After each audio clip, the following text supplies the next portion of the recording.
Yo, what is up, guys? Today we're going to be talking about some smartphones that are on the more compact side that you can use with one hand. Now, they don't make a ton of phones like this anymore, but I've used all of these phones and somebody with smaller hands. These are definitely one-handers. So first, I think it might be the smallest on the list is the iPhone 12 mini, and this is one of the more powerful and newer ones that you can get on this list. And it's a pretty small device, body size wise. It's actually a little bit smaller than the iPhone SE that we're going to talk about. But this phone has a glass and metal design. It feels great in the hand. Very tiny, very cute little phone to look at.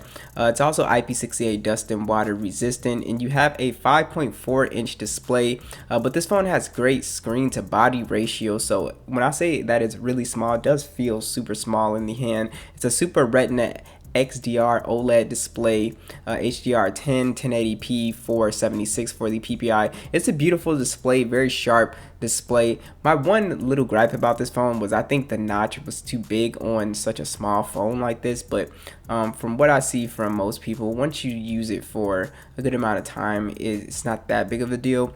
Now, you do have the latest version of iOS 14 on here, and this phone will be getting updates for years and years and years to come. So the Apple A14 chip is on here, and it's a blazing fast phone. It does not miss a beat. So whether you're bouncing in and out of a whole bunch of applications, or scrolling, or just playing video games, this phone can play any game, high settings, maxed out, whatever.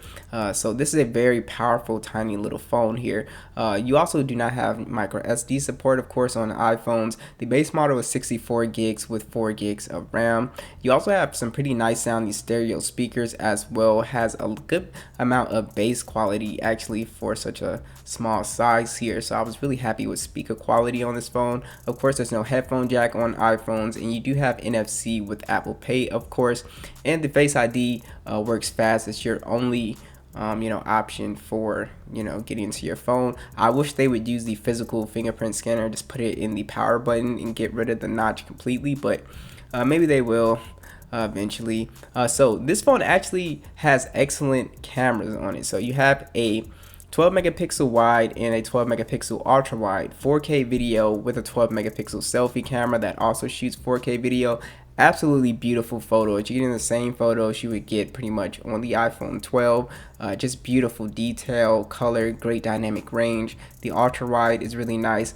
The video on iPhones to me is some of the best video that you can get on any smartphones.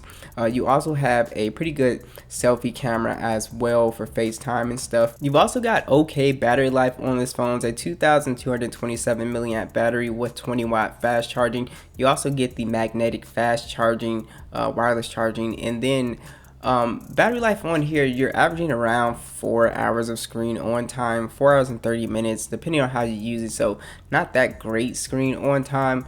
So battery life could be a little bit better on here, but overall, this is a really solid pick. Next is the Samsung Galaxy S10e, and this is one of my favorite phones on the list because the price is just really solid on here. So this one comes in at about $295 right now. I got mine off Amazon, and this is an excellent phone. Still pretty much a flagship phone. You could definitely one-hand this phone easily.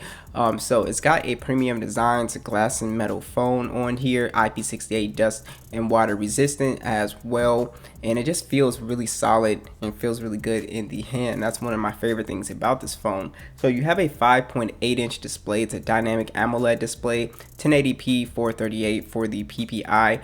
It's a pretty nice looking display. It gives off some very vibrant colors. You have a little punch hole on the right hand side. So overall, the display quality is really good on the S10e. Still gives off some great colors. So you do have Android 11 on here with One UI, and you also have the Snapdragon 855 and Adreno 640. Still pretty much a flagship chip when it comes to performance and gaming, so you can do some gaming on here just fine. I think I have a full gaming test for you guys to check out if you really curious about it, but performance on this phone is excellent. You do have micro SD support and 128 gigs of internal storage along with 6 gigs of RAM. Now this phone also has really nice sounding stereo speakers tuned by AKG, so they sound really crisp and clear, and they have good bass punch to them as well. You also get a headphone jack with this phone, which is really nice too. So it does come packed with NFC. You also get the Samsung desktop experience with this phone as well, and you also get the fingerprint scanner side mounted, which is awesome. It's my favorite place to put a physical fingerprint scanner. Now this phone also has great cameras on it. You have a dual camera setup at 12 megapixel standard and a 16 megapixel ultra wide. You get 4K video and a 10 megapixel selfie camera that also shoots 4K video. So as you can see from the photos, you get some pretty nice and crisp and clear looking photos here. Great detail, pretty good depth of field. White balance is always pretty solid on this device. You do get really I guess popping colors on here, oversaturated colors sometimes depending on what you're taking a picture of, but overall the front facing camera was really good as well, so I was really happy with image quality, and video is pretty solid on this device too. Now you also have on here, again, that's sort of the theme with this phone, with these phones. Battery life is kind of on the short side, but this one does pretty decent. It's a 3,100 milliamp battery. It does have 15-watt fast charging, and this phone has reverse wireless charging, so you can charge up another device if you want to, another phone, headphones, whatever. And you also have wireless charging on here as well. I average around maybe 5 hours and 30 minutes to 6 hours of screen on time, which is fine. And again, that varies depending on how hard you use your phone.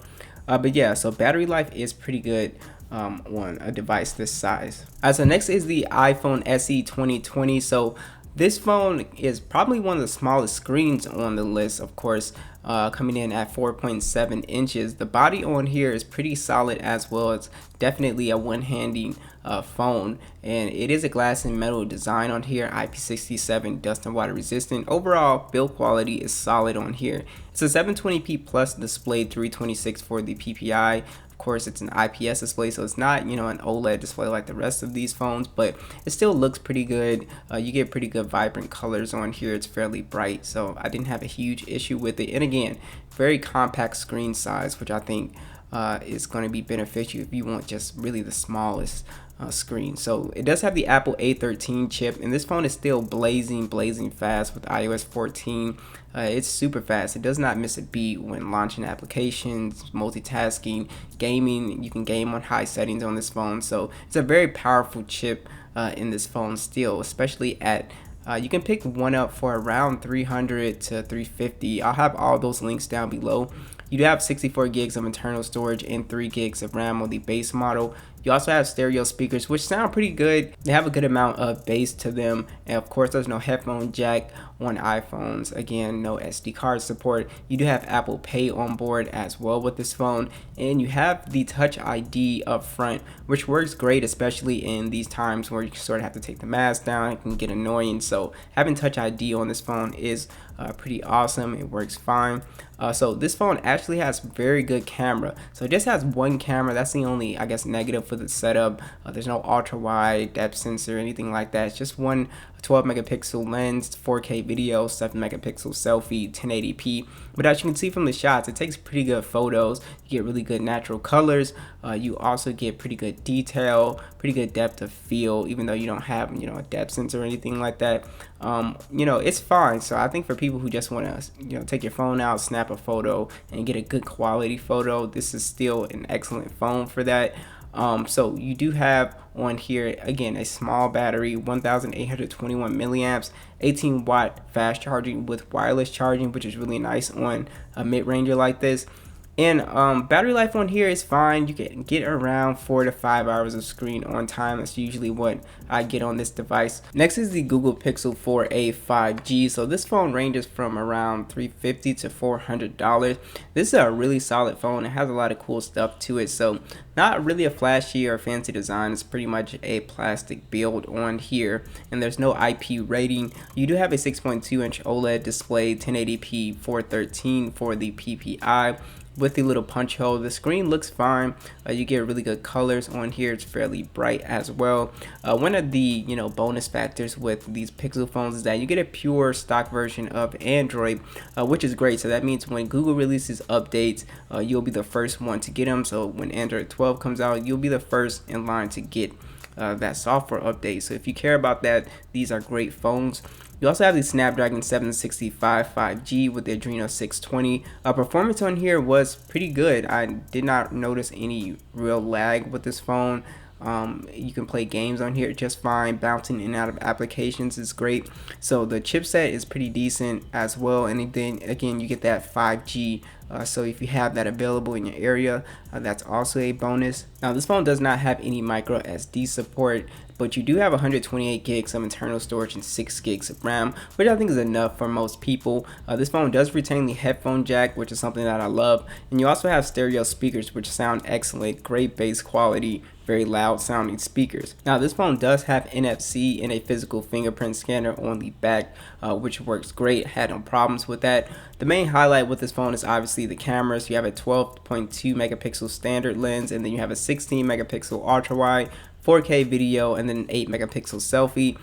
This phone is going to take absolutely, great photos. So it's really can take, in certain situations, it can take flagship quality photos. If I compare them to some of my flagships that I have, it's very competitive with them. I don't think it's as good, but it takes really good photos for this price range, which is something that I like. Low light photos are pretty good on here as well. The ultra wide is really well, as well as the front facing camera. So I just really like Pixel cameras.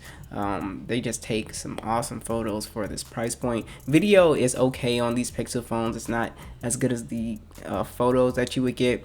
And also, to talk about battery life, this phone does pretty good with battery life. Now, I have never used any phone on 5G because I don't have it in my area, but you have a 3,885 milliamp battery, 18 watt fast charging, and I was able to get easily around 7 hours of screen on time with this phone. So it does pretty good on battery life as well. So overall, the Pixel 4a 5G does have a lot going for it. Last on the list is the iPhone 8. Absolutely love this phone as a budget option. You can find it well below 200 bucks, and it still offers a lot. So you still have that premium design of glass and metal. It is still technically, it's an older flagship.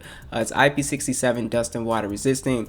The same Retina display at 4.7 inches, very small screen, 720p plus, 326 for the PPI. Overall, a pretty nice and colorful display. Had no issues with it. This phone does support iOS 14. I feel like with the Apple 11 chip, it can still do another version or two, so I think it should be good up to iOS 16. So this phone was pretty good bouncing in and out of applications. Gaming on here is pretty good as well. Obviously you can't max stuff out, but casual gaming is fine on here. You also get stereo speakers, which sound great, have a decent bass punch, and you also have Touch ID on the front, which works great.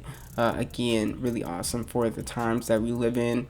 So the cameras on here are pretty good. It's just a single, lens, 12 megapixel standard, shoots in 4K, 7 megapixel selfie, shoots in 1080p. As you can see from the photos, it still takes pretty decent photos for an older flagship phone.